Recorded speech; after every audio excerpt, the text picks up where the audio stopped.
Hello, what is up mga ma'am, sir, ma'am? Ako po si Ralph C. Flores, ang visual artist from Manila, and today we are going to unbox and review the Transformers Nemesis Prime from YOLO Park. Thank you very much YOLO Park for sending this to me.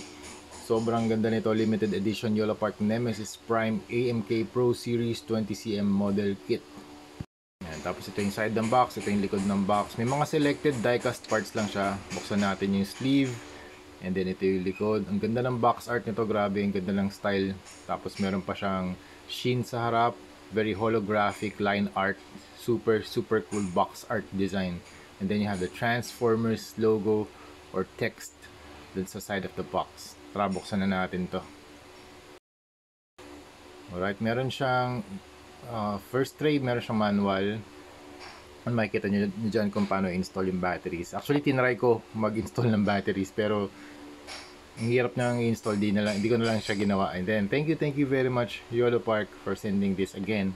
Super cool. Shout out to you mga ma'am, sir, ma'am. Ganda ng ang galing ng company ng YOLO Park talaga. Nagre-reply sila sa email, they're posting updates, mga upcoming releases nila sa Facebook, and then meron din silang Shopee page. I'm really happy working with them. Yan, tapos ito yung time-lapse kung paano ako mag-build ng model kit. Pero pre-built model kit na siya, hindi katulad ng mga Gundam na nasa runners pa. Yan, sa mga gusto magkaroon ng Nemesis Prime na YOLO Park, pwede kayo mag-pre-order on September 1st, 2024 sa kanilang website shop.yolopark.com. And then here we go. Ito na yung YOLO Park na Nemesis Prime, super cool action figure. Meron siyang mga die-cast na parts, very glossy yung ibang mga parts kasi nga metal siya. At saka mabigat din yung figure itself. Yan, measure muna natin. And Nemesis Prime stands around, I think 8 inches nga ba to? Yup, around 8 inches tall siya. Tapos yung width niya naman around 4, around 4 inches yung width. Tama ba? Tama, 4 inches. Okay, first yung base niya. Ang ganda ng base design. You have the textures, the mechanism, mga mechanical details. You have the circles sa center. Tapos meron pang mga grills dun sa or exhaust dun sa side. It's a hexagon shape na stand. Tapos meron ding Decepticon logo sa bottom of the stand itself or sa pole. Yan, pwede rin siyang i-articulate para kung ipopost nyo siya ng medyo dynamic na position, pwede rin. Tapos meron din siyang waist grabber. Yan, tapos meron din siyang gun na kasama. Meron siyang it's composed of silver and black na color combination. May silencer pa siya. And meron ding scope. Tapos meron din siyang arm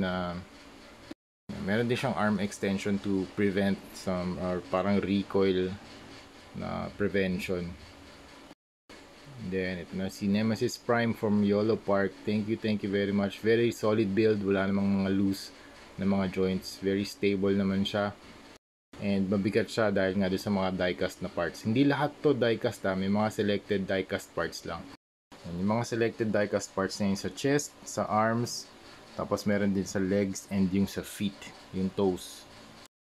Okay, so here's the front. Ang color combination niya, black, silver, and some mint green.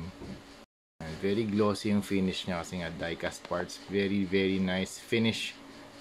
And meron ding konting level of weathering. Tapos yun yung head design. Tinry ko talaga mag-install ng batteries pero ang hirap.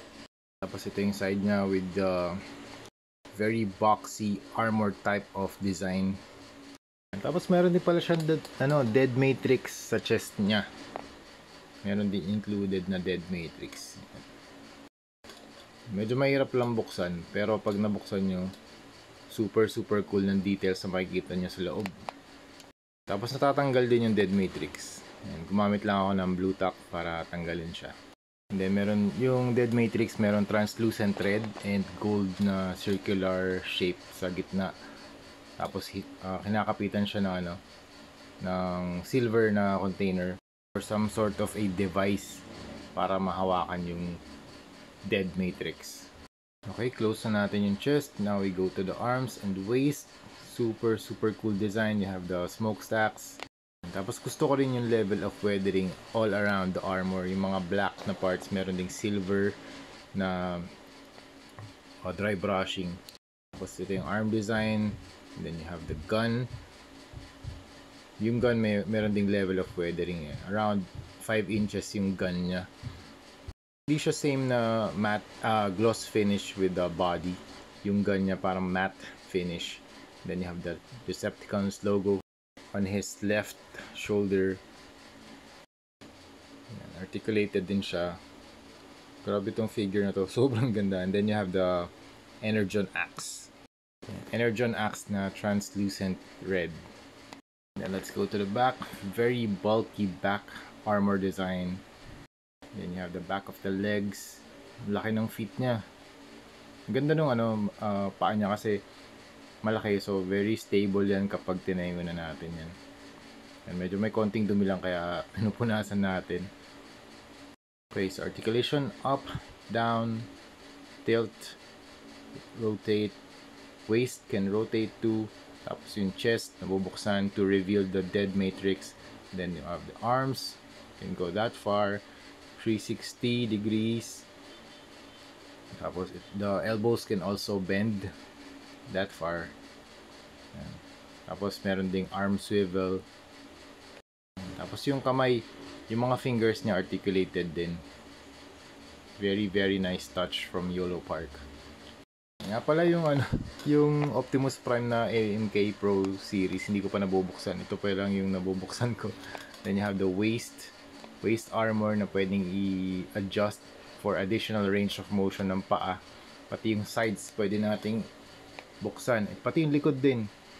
Yan. And also you can pull down the feet for additional range of motion. Super natuwa ako sa articulation ng kanyang feet. Yan grabe yung articulation ng paa. Can bend almost around 180. Almost parallel na siya dun sa legs. So that's it mga momsers. Super thank you again YOLO Park for sending this to Manila for unboxing, review, and customization. So super excited na ako mag-customize kaya tara game na tayo next video. A full tutorial na ng ating customization. Thank you very much again YOLO Park. Pre-order starts September 1st.